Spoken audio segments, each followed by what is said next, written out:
स्वागत है आप सभी का फिर से एक बार हमारे स्मार्ट माइंड आर्मी चैनल पर।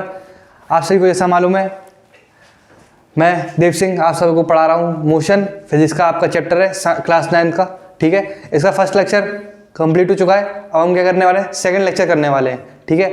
तो एक काम कीजिए, पहली बात तो ये कीजिए कि आपने जो फर्स्ट लेक्चर पढ़ा है उसको थोड़ा सा रिवाइज मारिए। क्या बोला था मैंने उसमें आपको जो भी चीज़ें बताई थी एक बार उनको समझिए, सोचिए, ठीक है। फ्रेम ऑफ रेफरेंस, आपको मोशन बताया था, थोड़ा मोशन के बारे में बताया था, ठीक है।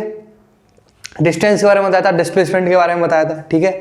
आज हम उससे थोड़ा सा आगे बढ़ेंगे, ठीक है। आज हम ज़्यादा बड़ा हमारा लेक्चर नहीं होने वाला है, आज थोड़ा शॉर्ट लेक्चर होगा क्योंकि आज के जो आपके कॉन्सेप्ट है वो बहुत आसान है, ठीक है। इसलिए आप शुरू करते हैं आपके इस वीडियो को। तो मेरा नाम देव सिंह है, आ जाओ सभी सब आपके मोशन के लेक्चर नंबर 2 में, ठीक है। तो आपके नोट्स ले लेते हैं और शुरू करते हैं कि आपकी पहले बात क्या कही जा रही है। तो देखो, आपकी बुक के हिसाब से जो आपका सेकंड टॉपिक दे रखा है वो दे रखा है types of motion. Types of motion, भैया हमारी बुक में तो ऐसा कोई कुछ है ही नहीं। अरे तो टेंशन क्यों ले रहा है, मैं बता रहा हूँ तेरे को। टाइप्स ऑफ मोशन में आपके 2 टाइप होते हैं। अब देख, अब आ जाएगा बुक वाला, यूनिफॉर्म मोशन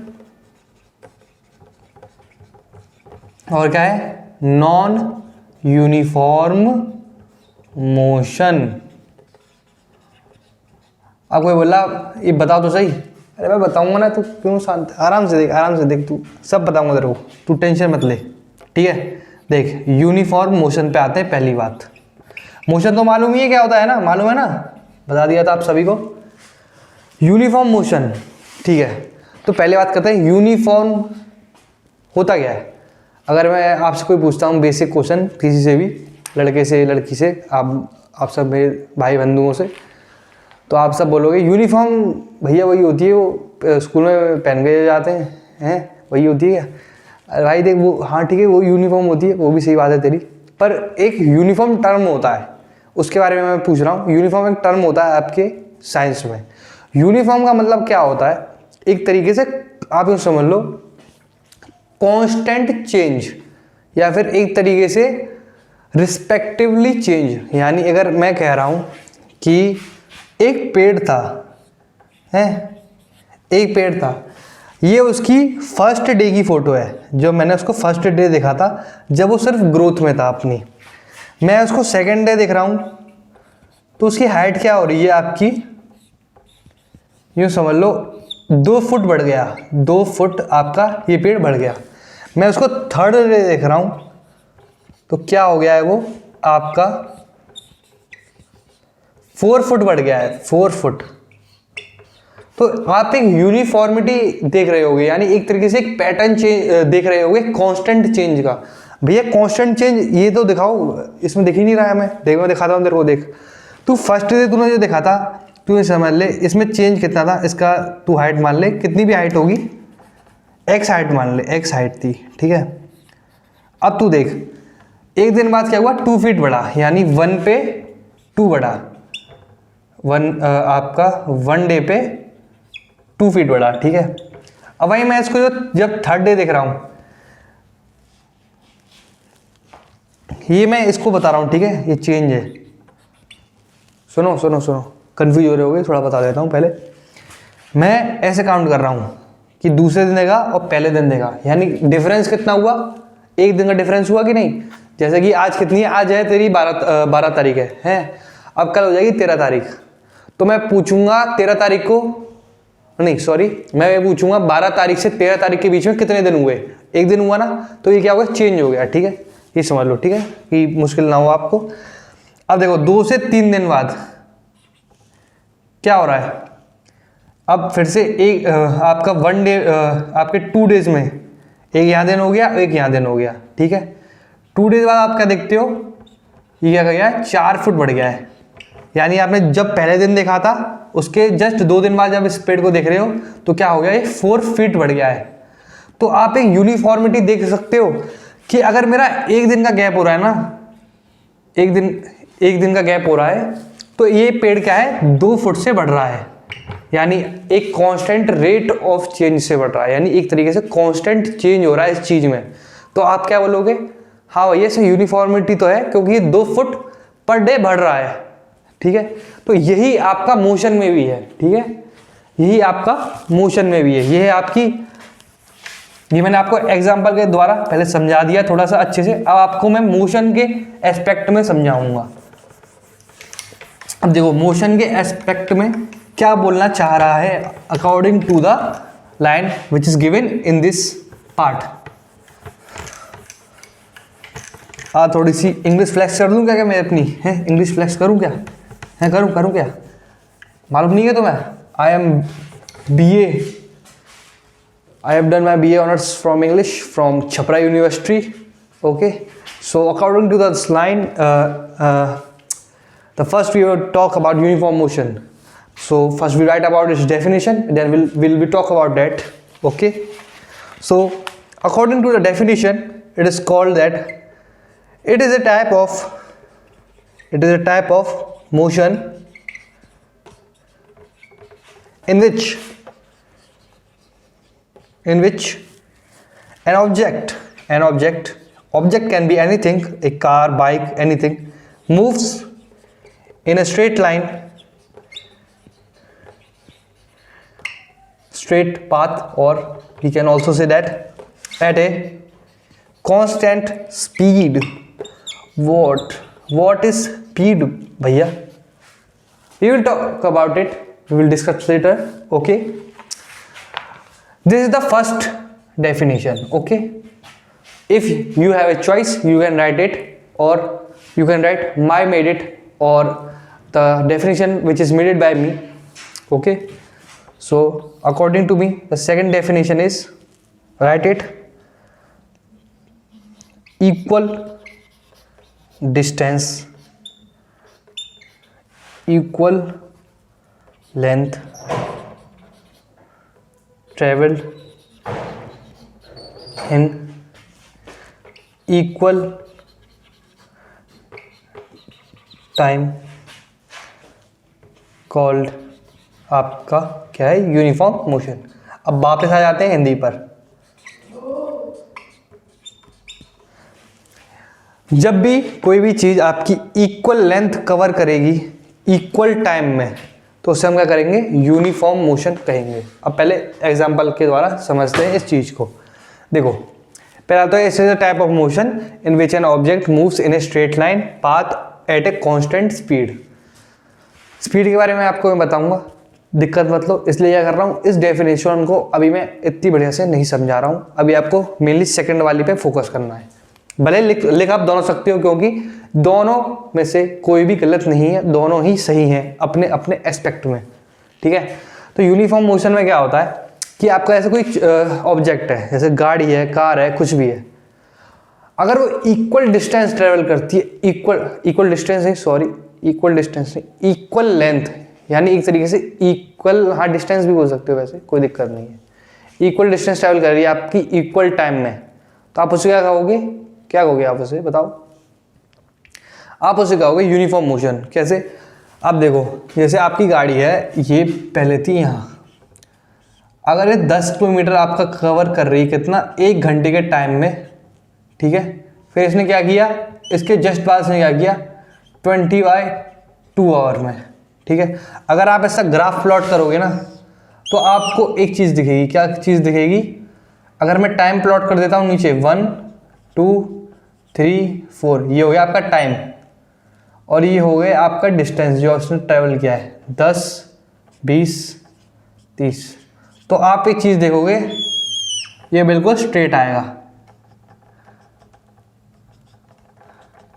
तो इसलिए क्या होता है, यूनिफॉर्म मोशन जो होता है, हमेशा आपने देखा होगा, इसमें यही बात है, स्ट्रेट पाथ, स्ट्रेट, देखो बिल्कुल स्ट्रेट पाथ आया है आपका, यूनिफॉर्मिटी होती है। एक में 10 घंटा, जैसे 1 घंटे में 10 किलोमीटर कवर कर रहा है, तो 2 घंटे में 20 किलोमीटर कवर करेगा, बस वही बात है। बस मैंने आपको जो पेड़ के बारे में जैसे समझाया था, उसमें मैंने आपको फीट और टाइम के में आपको बताया था, इसमें कुछ नहीं है, इसमें डिस्टेंस आ गया आपका, लेंथ आ गई है, ठीक है, उसको मैंने आपको समझा दिया है, ठीक है। या फिर एक और बात समझ लो, अगर अच्छे से नहीं आया तो एक और बात सुनो, अगर मेरी कोई भी ऐसी चीज़ है जो इक्वल डिस्टेंस ट्रैवल कर रही है इक्वल इंटरवल ऑफ टाइम में, यानी उसमें यूनिफॉर्मिटी है, जैसे गाड़ी है वो पहले 10 किलोमीटर चली 1 घंटे में, और फिर वो 2 घंटे ऐसे एक में कितनी चलेगी 10, फिर 2 में कितनी चलेगी 20, 3 में उसका फिर आप कर दो 30, ऐसे चलता रहेगा, ये ग्राफ बनेगा सीधे, ठीक है। यानी एक तरीके से यूनिफॉर्मिटी होगी उनके बीच में, एक तरीका कांस्टेंट आप क्या देखोगे, चेंज देखोगे, ठीक है।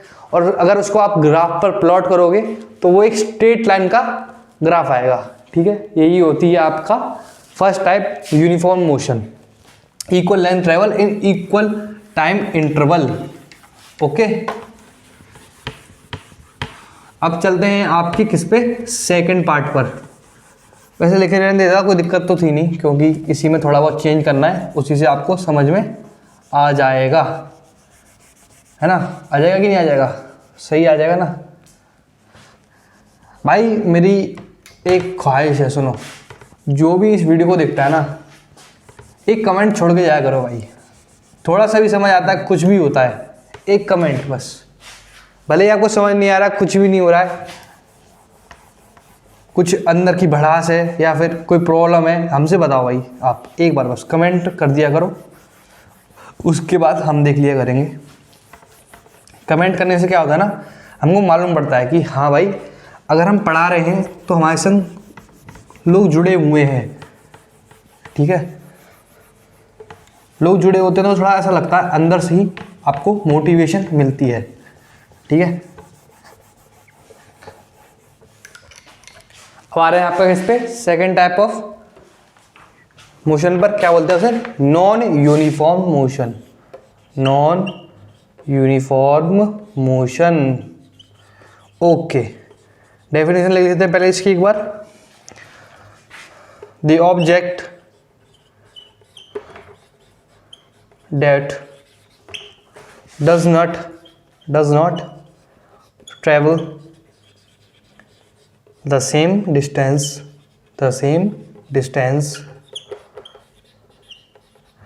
in the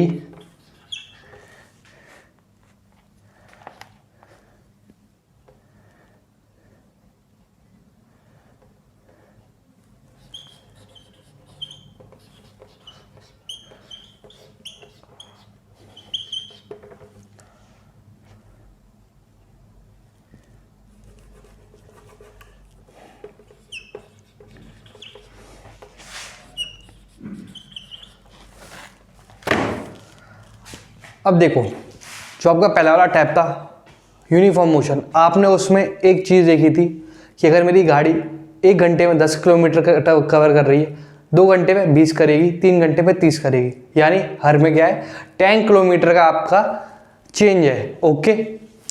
अब ऐसी क्या होता है, आपका है non uniform motion. Non uniform motion में कुछ नहीं, बस इसका उल्टा हो जाता है। क्या उल्टा हो जाता है, देखो, नॉन यूनिफॉर्म मोशन में क्या होता है, आपको डिस्टेंस भी सेम दी गई और टाइम भी सेम दी गया, पर क्या हुआ, थोड़ा सा अलट पलट हो गया। कैसे, देखो एग्जांपल लेते हैं फिर से वही आपका गाड़ी वाला। अब मेरी गाड़ी क्या थी, 10 किलोमीटर पहले के उसने, देखो फर्स्ट लैप में वो चली आपका 10 किलोमीटर इसमें 1 घंटे में, ओके। पर क्या हुआ, सेकंड में वो 20 किलोमीटर चली, पर टाइम कितना लग गया आपका, 2.5 आवर, 2.5 घंटे लग गए हैं। समझे कि नहीं समझे। और वहीं 30 चले तो क्या हो गया आपका 7.5 आवर। यानी एक तरीके से क्या हुआ, यूनिफॉर्मिटी खत्म हो गई। जैसे ही आप इसका ग्राफ बनाओगे, इसका ग्राफ बहुत ही डिस्टॉर्टेड बनता है। जैसे अगर मैं लगाता हूँ 1 2 3, तो एक इसमें आएगा, एक से ऐसे 10 ये रहा, 20, तो ये रहा, ये पहले इधर तक जाएगा सीधा, ठीक है, ओके। फिर जैसे ही 20 पे गया, ये ले, बिल्कुल इसको जाना था ऐसा सीधे, अगर ये यूनिफॉर्म होता तो, पर ये कैसा गया, ये गया ऐसा, क्योंकि 2.5 इधर है। तो यानी एक तरीके से आप देख सकते हो, इसमें जो ग्राफ होता है ये एक तरीके से स्ट्रेट लाइन में नहीं आता, ये डिफरेंट होता है, ओके। नॉन यूनिफॉर्म कुछ नहीं है, आपका यूनिफॉर्म मोशन का उल्टा ही है, बस इसमें क्या है, same amount of distance travel नहीं करता है, सेम अमाउंट ऑफ टाइम में कोई भी ऑब्जेक्ट, समझ गए ना। और जो आपका मोशन होता है, इसको हम और अभी जानेंगे आपके कुछ टर्मिनोलॉजी से, टर्मिनोलॉजी यानी मोशन का क्या मेन मकसद क्या है मोशन का, मूवमेंट ऑफ ए बॉडी। अब मूवमेंट ऑफ ए बॉडी आप किस में मेजर करोगे, अभी मैं यहाँ था, वहाँ से मैं वहाँ पहुँच गया, ओके, डिस्टेंस में मेजर कर लिया, ओके। अब अगर आपको ये फाइंड करना है कि ये मैं यहाँ था, मैं यहाँ से वहाँ पहुँच गया, और मैं किस एक तरीके से कितनी वो थी मेरी रफ्तार कितनी थी, स्पीड कितनी थी मेरी, यानी मैं भागा तो मैंने एक चीज़ देखी, मैं भाग रहा हूँ, तो मैं भागा तो आपने एक चीज़ देखी होगी, मैं मूव कर रहा हूँ, तो इसके लिए भी एक टर्म होना चाहिए। ऐसे ही साइंटिस्ट को भी लगा, जैसे अगर कोई एक चीज़ है, वो एक चीज़ एक जगह से दूसरी जगह जा रही है और उसको कुछ टाइम लग रहा है, तो हमें उसको कुछ ना कुछ ऐसी टर्मिनोलॉजी देनी पड़ेगी जिससे हम क्या कर सकें, उसकी स्पीड या फिर उसकी जो रफ्तार है उसको मालूम कर सकें। तो ठीक है, उन्होंने स्पीड बताई तो स्पीड हम जान लेते हैं स्पीड के बारे में क्या बोला जा रहा है। अब देखो, आपको जब मोशन को डिफाइन करना है तो कैसे डिफाइन करोगे कि मेरी पोजीशन ये थी, मेरी पोजीशन से मैं वहाँ उस पोजीशन पर पहुँच गया, मैं पॉइंट ए पे था, मैं पॉइंट बी पे पहुँच गया, ठीक है। तो आप बोलोगे भैया हम दो चीज़ आपने पढ़ाई थी, डिस्प्लेसमेंट और डिस्टेंस, आप उसके बेसिस पर मेजर कर सकते हो। पर अगर मैं तुझसे यही पूछ लूँ मैं किस पेस से ए से बी तक गया, मेरा रेट क्या था, मेरा चेंज इन रेट क्या था वहाँ से वहाँ तक पहुँचने का, समझ रहा है। मैं अगर ये तुझसे पूछूं, मैं अभी यहाँ था, मैं वहाँ से वहाँ पहुँच गया, तो मैं डिस्टेंस ट्रैवल करी, ओके, मेरे को टाइम भी लगा, पर तू मुझे कुछ ऐसी क्वांटिटी से डिफाइन कर सकता है कि मैं कितनी जल्दी वहाँ तक पहुँचा, या फिर मेरी एक तरीके से क्या मेरा मूवमेंट था, या मेरा चेंज क्या था एक तरीके से मूवमेंट में। तो उसके लिए क्या था, साइंटिस्टों ने बोला कि हमको ऐसी चीज़ बनानी पड़ेगी जिससे हम क्या कर सकें, किसी भी ऑब्जेक्ट का मूवमेंट को थोड़ा सा और अच्छे से बता सके। तो उन्होंने क्या बोला, हम बताते हैं स्पीड के बारे में, तो स्पीड के बारे में हम जान लेते हैं, ठीक है। उन्होंने बताया हमने जाना, उन्होंने जो नहीं बताया वो हमने ना जाना, सीधी सी बात है भाई, हैं दुनिया की सच्ची बात क्या है, सच्ची बात, ठीक है। देखो यह है रेट ऑफ मोशन, ओके, ये सब तो हम जानते ही हैं, अभी मैंने बता दिया आपको, ये है rate of motion, okay. Rate of motion को आपने डिफाइन किया है इसमें, rate of motion of an object, किसी भी ऑब्जेक्ट का rate of motion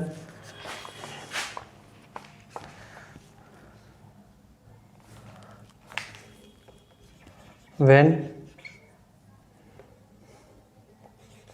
distance travel by the object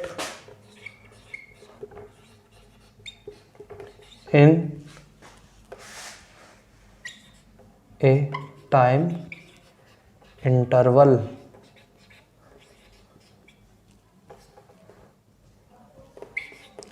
rate of motion of an object when distance travel by object in a time interval is called speed। अच्छा लग रहा है ना, सही लग रहा है, थोड़ा मार्कर चेंज कर लेते हैं। ये हो गया आपका स्पीड। तो स्पीड तो अगर मैं उसमें लिखाऊं आपको तो लिखते हैं डिस्टेंस ट्रैवल्ड डिवाइडेड बाय आपका टाइम इंटरवल या फिर टाइम टेकन, ये भी बोल सकते हो। इसको मैं डिनोट करूँगा कैपिटल डी से, इसको मैं डिनोट करूँगा टी से।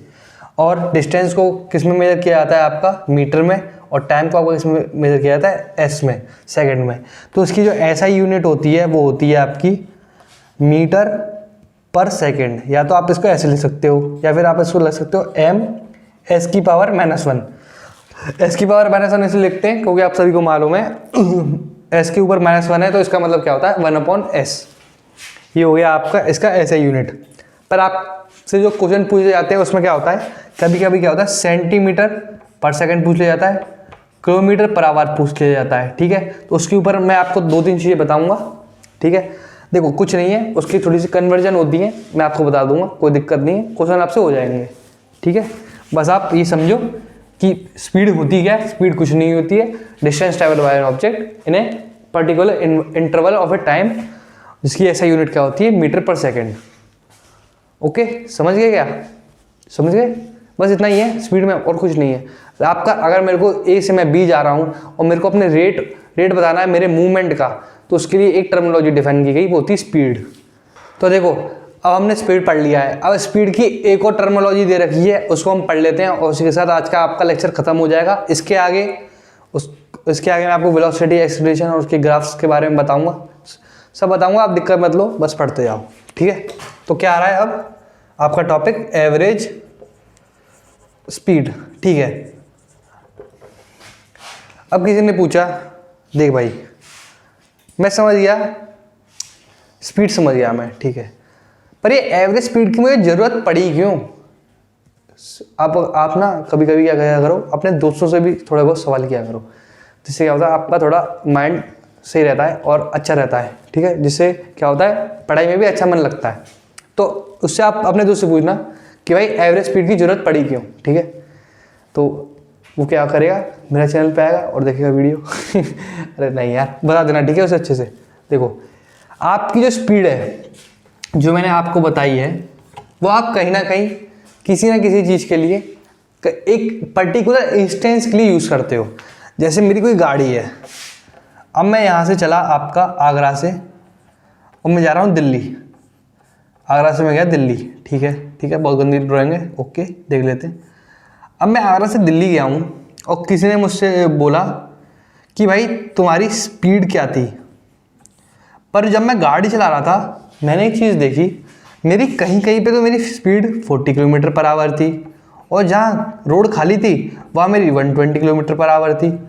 तो इसका मतलब क्या हुआ, मैं इसको क्या बोलूँ, मैं इसको 120 बोलूँ या 40 बोलूँ, ये क्वेश्चन अराइज हुआ।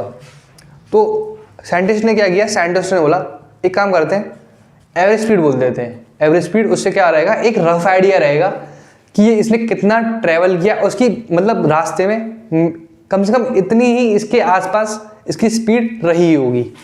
तो इसके लिए क्या किया इन्होंने, एक फॉर्मूला दे दिया, वो क्या था, total distance travelled by an object divided by total time taken by an object. ये हो गया आपका, क्या हो गया, एवरेज स्पीड। इसको हम ऐसे लिखते हैं AVGSPD शॉर्ट में, ठीक है, एवरेज स्पीड। ये मैं लिखता हूँ, आपको जरूरी नहीं है लिखने की, ठीक है। तो यही होता है आपका total distance travelled by an object divided by total time taken by an object. क्यों, इस जरूरत हमें क्यों पड़ी, क्योंकि अगर आप एक जगह से दूसरी जगह जा रहे हैं और डिस्टेंस बहुत ज़्यादा है, पर आपकी जो मैंने डेफिनेशन दी है स्पीड की, वो आप एक ही तरीके से एक इंस्टेंट के लिए काम में ला सकते हो। आपकी जो स्पीड रहती है वो हमेशा चेंज होती रहती है। आपने जब गाड़ी चलाया होगा तो आपने देखा होगा इस टाइम पे तो ये थी, दूसरे टाइम पे ये हो गई। तो आप एक तरीके से क्या बोलोगे कि भाई मेरी पहली स्पीड ये थी, फिर मेरी स्पीड ये थी, तो वो कैलकुलेट करने बैठेगा क्या, वो क्या सोचेगा, उसको एक रफ आइडिया चाहिए कि तू कितनी देर में एक जगह से दूसरी जगह पहुंचा। तो वो क्या बोल देगा कि भाई मेरा टोटल डिस्टेंस इतना था, मेरा टोटल टाइम इतना था, तो शायद मैं रफली अराउंड इसके आसपास ही रहा होगा मेरे स्पीड। जैसे आपने देखा होगा कि आजकल अपने भारत में, इंडिया में बहुत सारी ट्रेनें चलाई जा रही हैं जिसका नाम वंदे भारत एक्सप्रेस है, बहुत ही फेमस ट्रेन है। तो आपने देखा होगा कि उनकी टॉप स्पीड जो बोलते हैं वो है 180 किलोमीटर पर आवर और ऑपरेशनल उनकी 160 करीब होगी शायद, नहीं सॉरी, उनकी टॉप स्पीड 160 है, जो आपकी आगरा से दिल्ली नहीं सॉरी, उसकी भोपाल से दिल्ली वाली जो है, भोपाल से दिल्ली वाली वंदे भारत। पर आपने देखा होगा उसकी एवरेज स्पीड ये तो उसकी टॉप स्पीड है, उसकी एवरेज स्पीड देखना आप, उसकी एवरेज स्पीड आपको करीब 100-110 के आसपास ही मिलेगी। क्यों, क्योंकि उसकी जो स्पीड है वो कहीं अगर ट्रैक अच्छे होते हैं तो अच्छी हो जाती है, कहीं ट्रैक बुरे होते हैं तो थोड़ी कम कर देते हैं, बहुत सारे इफेक्ट पड़ते हैं। बीच में स्टेशन आ गए तो ऐसी क्या करते हैं, एवरेज स्पीड को बोला जाता है, क्योंकि एवरेज स्पीड से क्या होता है हमें एक रफ आइडिया मिल जाता है कि अच्छा इसका रेट ऑफ मूवमेंट शायद इतना ही रहा होगा लगभग, ठीक है।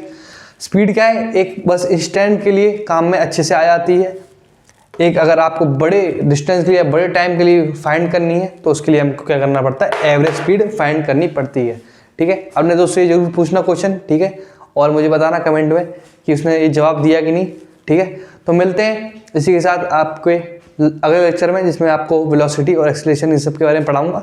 ठीक है, बहुत बहुत धन्यवाद मुझसे पढ़ने के लिए। आशा करता हूँ आपका दिन बहुत अच्छा जाए, और इसी के साथ सभी को नमस्ते और राधे राधे।